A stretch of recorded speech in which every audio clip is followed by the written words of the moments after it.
After 60, these 7 savage decluttering habits can clear a lifetime of clutter in 2 days flat. If you're over 60 and feel overwhelmed every time you walk into certain rooms of your home, drowning in decades of accumulated belongings, this could be why you're stuck in clutter paralysis. What I'm about to share isn't another gentle organizing tip. These are the brutal decluttering habits that cut through a lifetime of stuff in just 48 hours.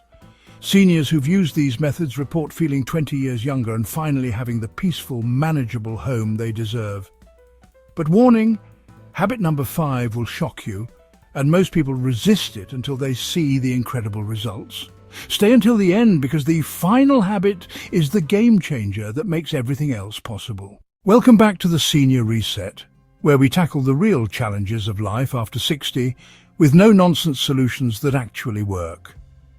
I'm here to help you reclaim your space and your peace of mind. Today, I'm revealing 7 savage decluttering habits that will transform your cluttered home into a serene sanctuary in just 2 days. These aren't the gentle suggestions you've heard before. These are the powerful strategies that get results fast. Here's exactly what you'll learn. 3 psychological tricks that eliminate decision fatigue, 2 ruthless sorting methods that cut through sentimental attachment, 1 controversial habit that most organizers won't tell you, and the final secret weapon that prevents clutter from ever returning. But here's what makes this different. Each habit is specifically designed for seniors who've accumulated decades of belongings and memories. We're not just organizing. We're liberating you from the weight of too much stuff. Before we dive in, do me a favor.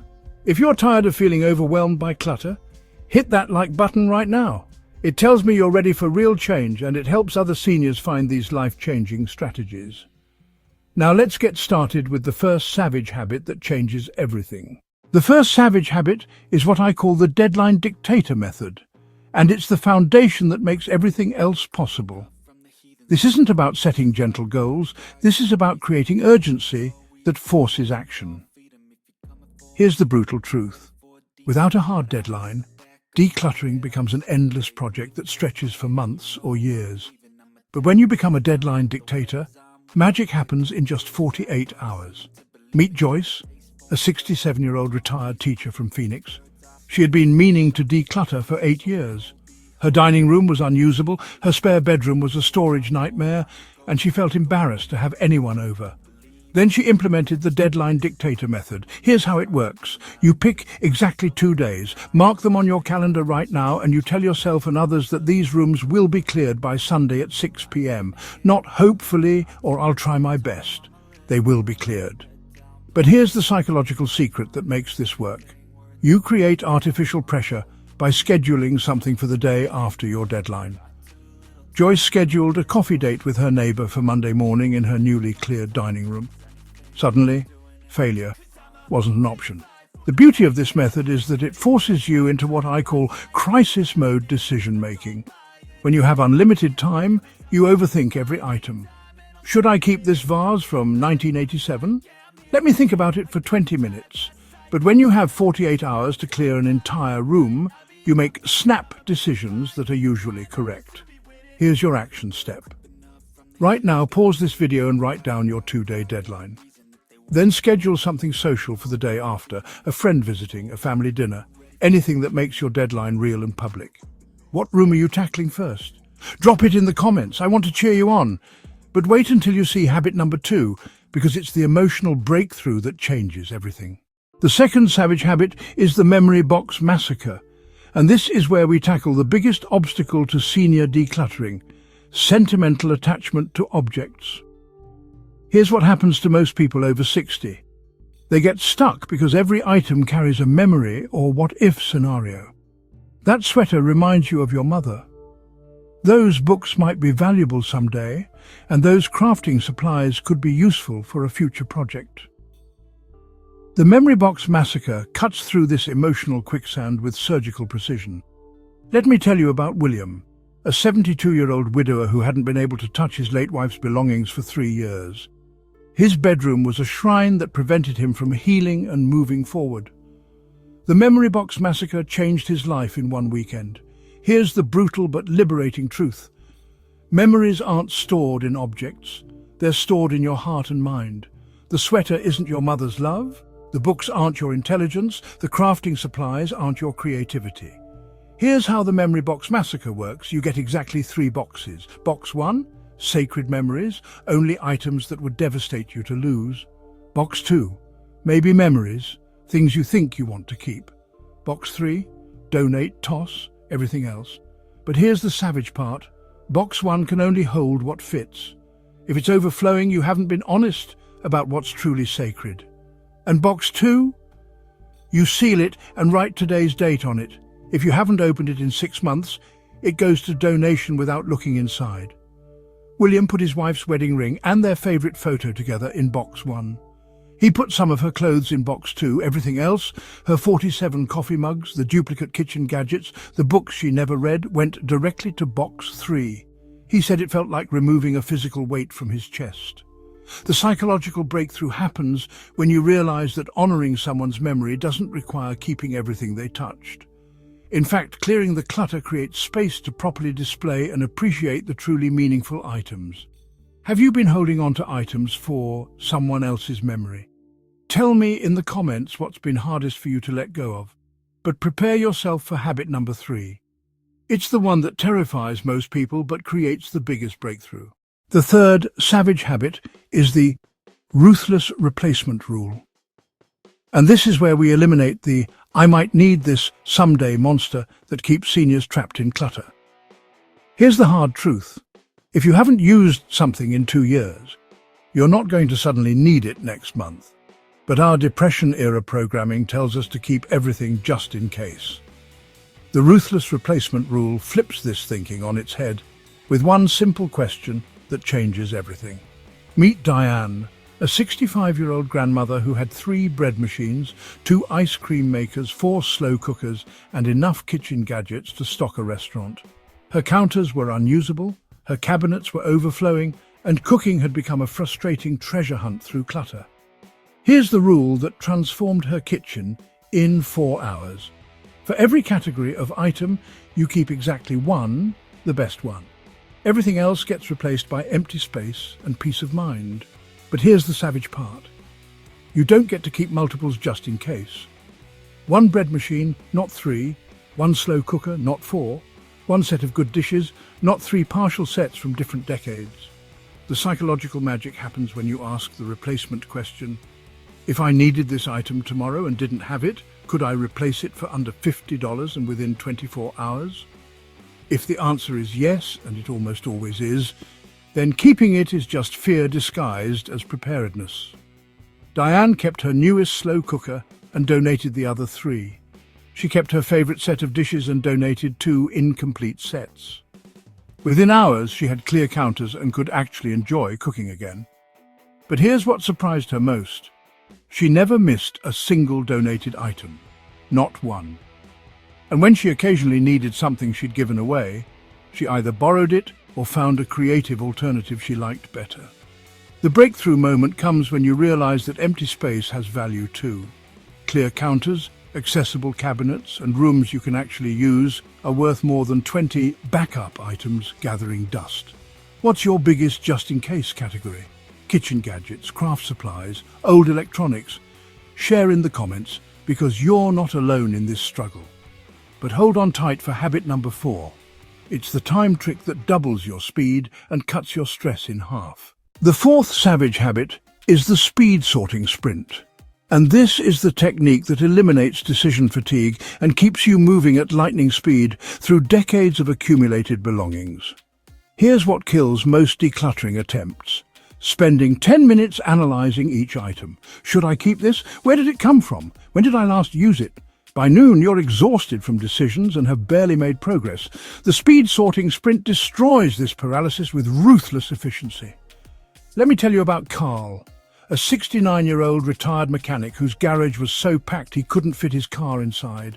He had tools from every decade, half-finished projects, and valuable items he planned to sell someday. Using traditional decluttering methods, he'd been working on that garage for 6 months with minimal progress. Then he discovered the speed sorting sprint and cleared the entire garage in 1 Saturday. Here's how it works. You set a timer for exactly 15 minutes. You grab items as fast as possible and sort them into 4 boxes. Keep, donate, trash, sell. But here's the savage rule. You have exactly 3 seconds per item. 3 seconds, not 3 minutes, 3 seconds. This sounds impossible, but it's actually genius psychology. Your first instinct is almost always correct. When you see that old exercise equipment, you immediately know you haven't used it in 5 years and never will again. But if you give yourself time to think, you start creating fantasy scenarios where you might need it. Carl grabbed items rapid fire. Wrench set from 1987. Keep, broken drill he'd been meaning to fix for 3 years. Trash. Boxes of parts for cars he no longer owned. Trash. Expensive tool he bought but never used. Sell. After each 15-minute sprint, you take a 5-minute break. This prevents mental fatigue and keeps you fresh for the next round. Carl did 8 sprints with breaks and transformed his garage in 1 day. But here's the psychological breakthrough. Speed sorting reveals your true priorities. When you can't overthink, you naturally keep what actually serves your current life and release what belongs to your past. The magic happens in those 3-second decisions. Your subconscious knows exactly what you need and what you don't, but your conscious mind creates doubt and attachment. Speed sorting bypasses the doubt and taps into your deeper wisdom. Have you ever spent way too long deciding about one item? Tell me about your biggest decision paralysis moment in the comments. But get ready for habit number 5. This is the controversial one that most people resist, but it creates the most dramatic results. The 5th savage habit is the Sentimental Sacrifice Strategy. And this is the controversial method that separates the truly committed from the eternally cluttered. Here's the brutal truth most organizers won't tell you. If you're not willing to sacrifice some sentimental items, you'll never achieve true freedom from clutter. Every item you keep for sentimental reasons is an anchor that weighs down your future. This strategy is going to challenge everything you believe about honoring memories and preserving the past. Let me share Beverly's story. At 74, she was drowning in her deceased parents' belongings, her own children's artwork from 40 years ago, every card she'd ever received, and mementos from every vacation, achievement, and milestone. Her house had become a museum of the past with no room for present-day living. The Sentimental Sacrifice Strategy forced her to make the hardest decisions of her decluttering journey and ultimately set her free. Here's how it works. And warning, this will feel ruthless at first. You create a sentimental sacrifice quota. For every category of sentimental items, you keep only the top 10%, not 50%, not 30%, exactly 10%. From 200 greeting cards, you keep 20. From 50 pieces of children's artwork, you keep 5. From 30 vacation souvenirs, you keep 3. This quota forces you to identify what's truly irreplaceable versus what you're keeping out of guilt or habit. But here's the psychological breakthrough. When you can only keep 10%, you suddenly become very selective. Instead of keeping every mediocre drawing your child made, you keep the masterpieces. Instead of every tourist trinket, you keep the ones that instantly transport you back to that magical moment. Beverly kept her mother's wedding ring, but donated the 40 purses. She kept 5 perfect examples of her daughter's artwork, but recycled the other 95 pieces. She kept photos from 3 amazing vacations, but released boxes of blurry, duplicate pictures. The transformation wasn't just physical, it was emotional. Instead of feeling overwhelmed by too many memories competing for attention, she could properly appreciate and display the truly special ones. Here's the savage truth: keeping everything honors nothing, but keeping the absolute best honors everything. The strategy works because scarcity creates value. When you limit yourself to the top 10%, those items become precious again instead of just more clutter competing for space. What sentimental category overwhelms you most? Share in the comments, because acknowledging it is the first step to freedom. But habit number 6 is the organizational breakthrough that most seniors wish they'd discovered decades ago. The 6th savage habit is the one-touch tornado technique. And this is the organizational strategy that eliminates the endless cycle of moving clutter from room to room without actually dealing with it. Here's the pattern that traps most seniors. You clean the living room by moving things to the bedroom, then clean the bedroom by moving things to the kitchen, then clean the kitchen by moving things back to the living room. You're constantly organizing but never actually decluttering. The one-touch tornado destroys this futile cycle with unforgiving efficiency. Meet Raymond, a 71-year-old retiree whose house was a never-ending shuffle of belongings. He'd spend entire weekends organizing, but somehow the clutter would magically reappear in different locations. His wife was frustrated. His grandchildren couldn't visit comfortably, and he felt like Sisyphus pushing the same rock up the mountain forever. The one-touch tornado changed everything in one brutal weekend. Here's the iron rule: every item you touch must reach its final destination immediately, not temporarily, not "I'll deal with this later." Final destination right now, today. When you pick up that stack of mail, you don't set it down somewhere else to sort later. You sort it immediately. Bills go directly into the bill-paying location, junk goes directly into recycling, important documents go directly into their proper file. But here's the savage part. If an item doesn't have a proper home, it gets donated or trashed immediately. No exceptions. No, "I'll find a place for this later." If you've lived this long without a dedicated spot for something, you don't need it. Raymond started in his home office, touching each paper exactly once.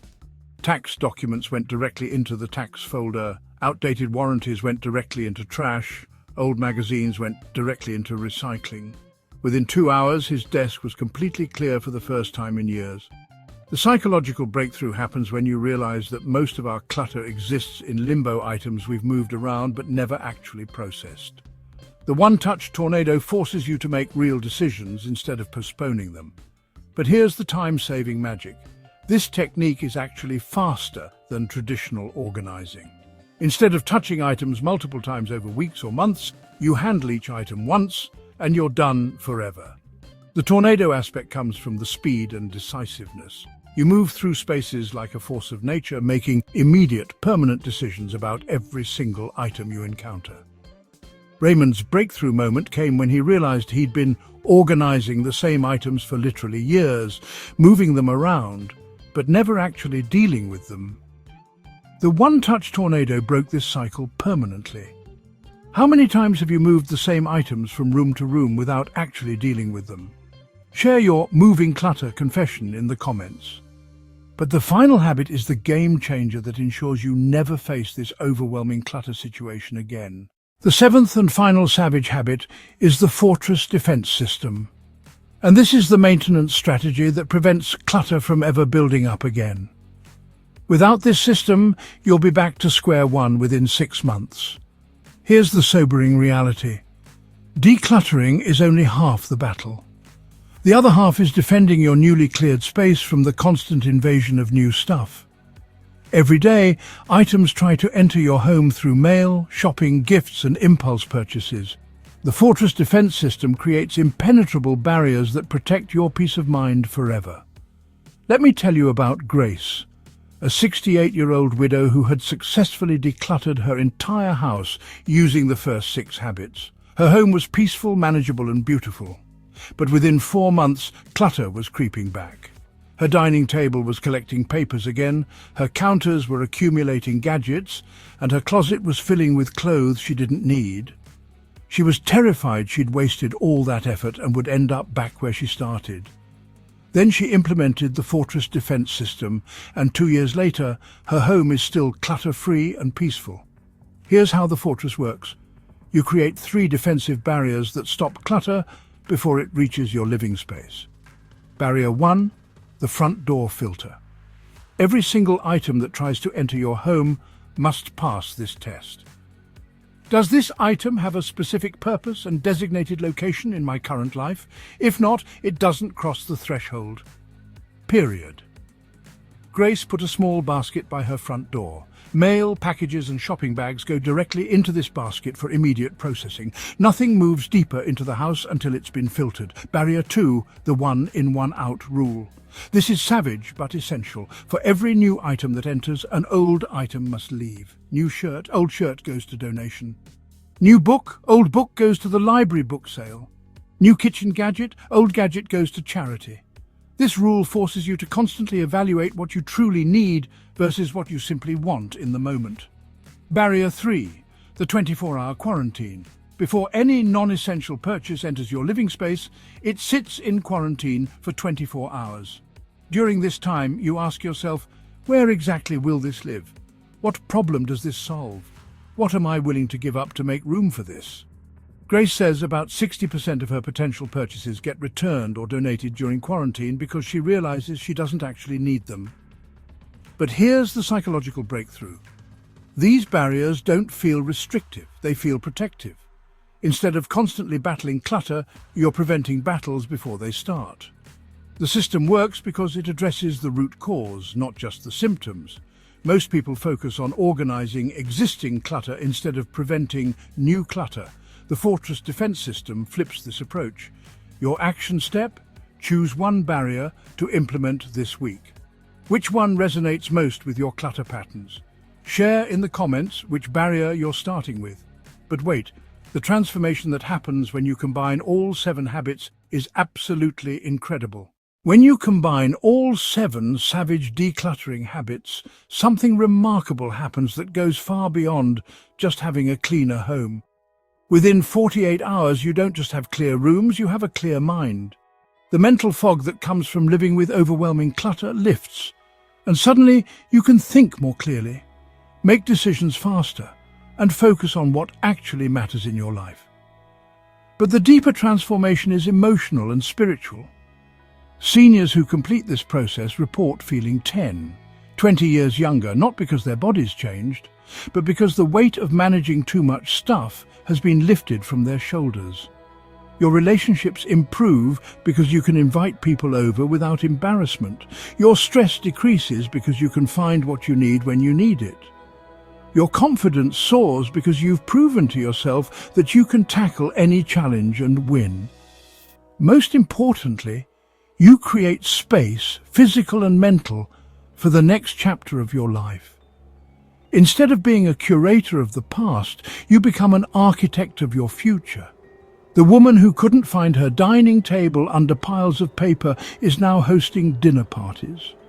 The man who couldn't park in his garage is now pursuing woodworking projects he dreamed about for years. This isn't just decluttering, this is life transformation. You're not just clearing clutter, you're clearing the path to your best years yet. If these 7 savage habits resonated with you, smash that like button right now and share this video with any senior who needs to reclaim their space and peace of mind. Your support helps us reach more people who desperately need these life-changing strategies. Drop a comment telling me which habit you're implementing first. I read every single one and I'm cheering you on. Subscribe and hit the notification bell. Remember, you have the power to transform your space and your life. Start today, and in just 48 hours you'll be living in the peaceful, organized home you deserve.